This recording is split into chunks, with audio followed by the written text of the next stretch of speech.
Assalamualaikum warahmatullahi wabarakatuh. Jumpa kembali di dapur Aini. Di sini saya akan membuat bekal sekolah paling simpel.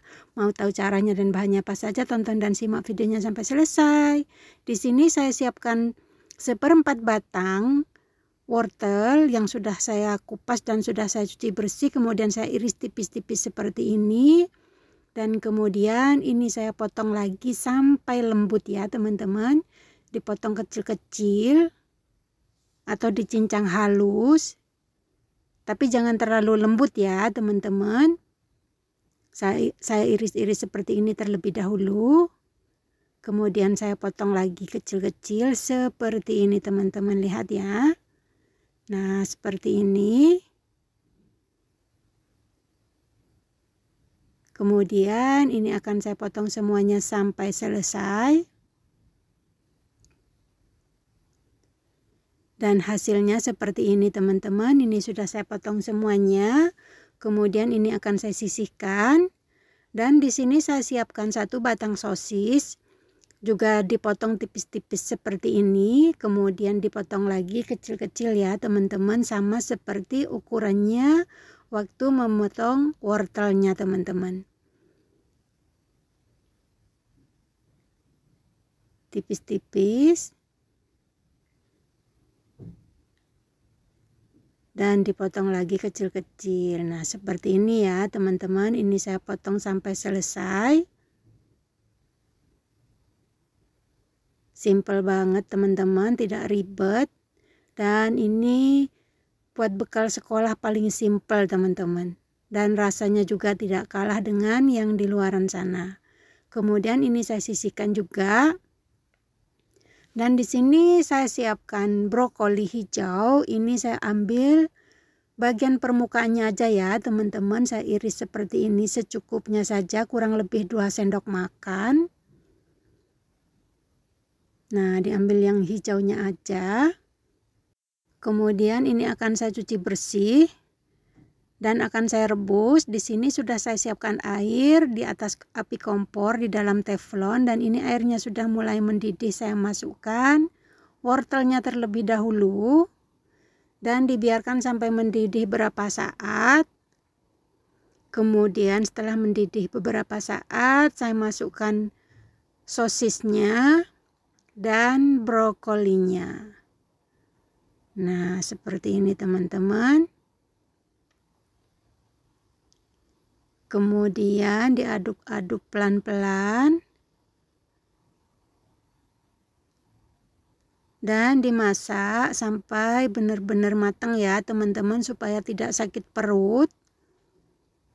Nah ini sudah beberapa kali mendidih. Kemudian saya matikan api kompor dan saya angkat dan saya tiriskan. Dan di baskom lain di sini saya siapkan kurang lebih 3 centong nasi ya teman-teman. Ini masih panas. Kemudian saya masukkan sayuran yang sudah saya rebus tadi nih teman-teman. Saya masukkan semuanya. Diusahakan jangan sampai ada airnya ya teman-teman. Sampai benar-benar tiris. Kemudian diaduk-aduk sampai semua benar-benar tercampur merata. Diusahakan ya teman-teman, sayurannya jangan sampai berair. Harus benar-benar tiris supaya nanti hasilnya tidak basah. Nah seperti ini. Dan setelah semua tercampur merata, kemudian di sini saya siapkan plastik wrap di atas meja seperti ini. Kemudian saya tuang nasi yang sudah saya siapkan tadi.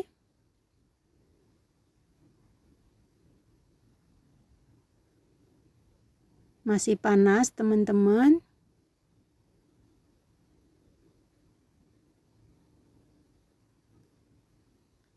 Kemudian ini akan saya tekan-tekan ya teman-teman. Ini saya gulung sampai benar-benar padat supaya nanti hasilnya tidak ambiar.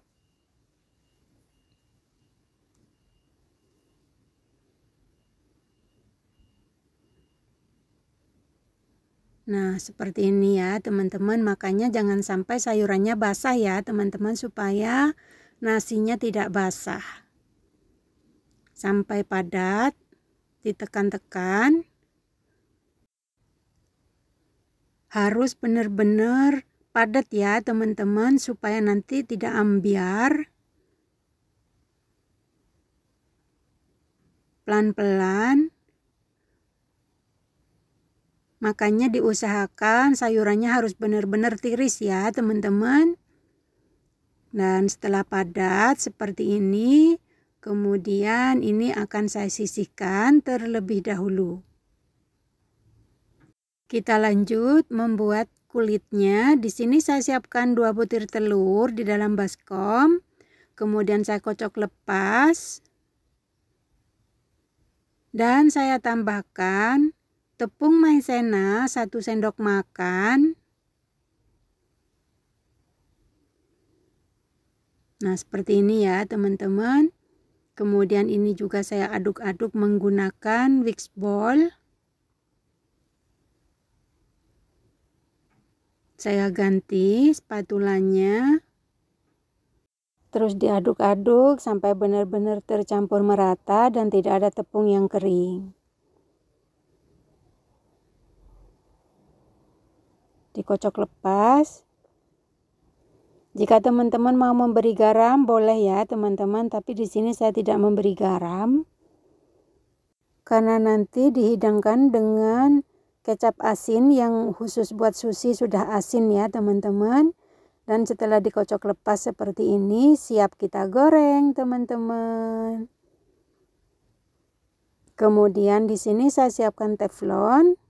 Saya nyalakan api kompornya dan saya masukkan 1 sendok makan margarin sampai benar-benar cair. Takutnya lengket ya teman-teman, karena teflonnya sudah lama dipakai, takutnya lengket menggoreng telurnya. Jadi saya memberinya margarin agak banyak, dan setelah mencair kemudian ini akan saya angkat dan saya kurangi ya teman-teman margarinnya karena terlalu banyak. Saya pindahkan ke piring kecil aja. Kemudian saya letakkan lagi dan saya tuang telurnya secukupnya saja, kurang lebih 1 centong sayur. Dan setelah kering seperti ini, kemudian nasi yang sudah dipadatkan tadi saya letakkan ya teman-teman. Kemudian ini akan saya gulung pelan-pelan supaya tidak sobek dan tidak pecah. Kemudian saya tuang lagi sisa telurnya. Jangan terlalu tebal ya teman-teman, sama rata seperti dari awal untuk ketebalan telurnya. Diusahakan dengan api kecil supaya tidak gosong ya teman-teman telurnya. Kemudian saya tambahkan sedikit demi sedikit margarin yang sudah saya cairkan tadi. Nah, seperti ini ya teman-teman supaya tidak lengket. Jika teflon teman-teman anti lengket, tidak perlu menambahkan margarin lagi.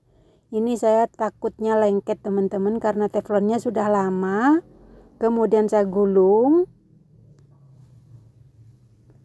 Dan saya masukkan lagi sisa telurnya. Nah, prosesnya sama ya teman-teman, harus sama rata.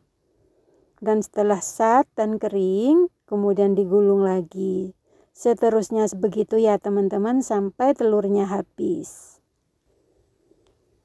Dan hasilnya cantik banget teman-teman. Dan setelah sat terus digulung kembali ya teman-teman. Dan sesekali saya tambahkan margarin yang sudah saya cairkan di bagian pinggir-pinggirnya supaya tidak lengket. Ini sudah kesat dan kering telurnya, kemudian saya gulung dan sisanya saya masukkan semuanya, sisa telurnya. Prosesnya juga sama ya teman-teman sampai selesai, sampai bahannya habis.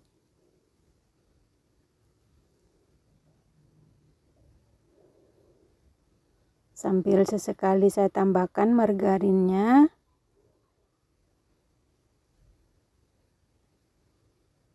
Dan terus digoreng sampai warnanya keemasan ya teman-teman. Sesekali dibalik-balik supaya tidak gosong, supaya sama rata di semua sisi sampai warnanya keemasan seperti ini. Jangan terlalu besar kompornya ya teman-teman supaya tidak gosong.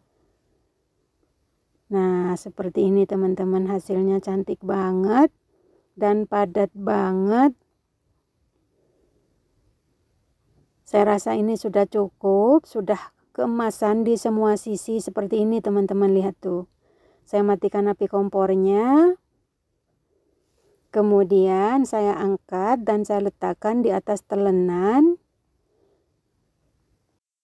Nih hasilnya teman-teman, cantik banget dan padat teman-teman. Kemudian ini akan saya iris-iris. Saya iris bulat-bulat. Disesuaikan dengan selera masing-masing ya teman-teman cara memotongnya. Jika teman-teman ingin yang lebih tebal boleh, tapi saya seukuran ibu jari untuk ketebalannya seperti ini aja, supaya mudah ketika dihidangkan. Nih teman-teman, cantik banget. Saya tata di atas piring saji. Jadi deh teman-teman, susinya kita bisa membuat sendiri di rumah. Dan ini dia teman-teman hasilnya. Disajikan dengan kecap asin yang khusus buat sushi ya teman-teman, seperti ini. Cantik banget teman-teman. Dan simple banget. Saya akan mencoba mencicipinya. Saya ambil satu. Kemudian saya celupkan ke dalam kecap asinnya. Secukupnya saja, jangan terlalu banyak karena kecapnya asin teman-teman. Bismillahirrahmanirrahim.